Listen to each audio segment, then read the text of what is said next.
अमरावती जिल्ह्याचे पालकमंत्री चंद्रशेखर बावनकुळे यांचा शुक्रवारी अमरावती शहरात दौरा नियोजित असताना त्यांनी अमरावती जिल्ह्यातील शेतकऱ्यांच्या शेत बांधावर जाऊन पाहणी करण्यात आली नसल्याने एकीकडे शेतकऱ्यात नाराजीचा सूर दिसून येत आहे।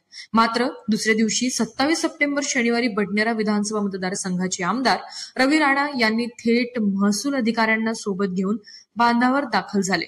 सतत झालेल्या संततधार पावसाने अमरावती जिल्ह्यातील अनेक तालुक्यातील शेतकऱ्याचे मोठे नुकसान झाले आहे।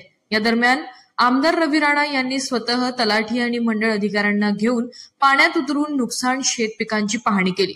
तात्काळ पंचनामे करण्याचे अधिकाऱ्यांना निर्देश देण्यात आले।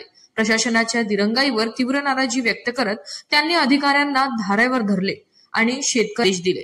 शेतकऱ्यांच्या झालेल्या नुकसानीची गंभीर दखल घेत त्यांनी दिवाळीपूर्वी तात्काळ नुकसान भरपाई आणि कर्जमाफी देण्याची मागणी मुख्यमंत्री देवेंद्र फडणवीस यांच्याकडे लेखी पत्राद्वारे करण्यात आली। या आमदार रवी राणा यांनी गावातील ज्येष्ठ महिलांसह शेतकऱ्यांची भेट घेऊन त्यांची आस्थेने विचारणा केली।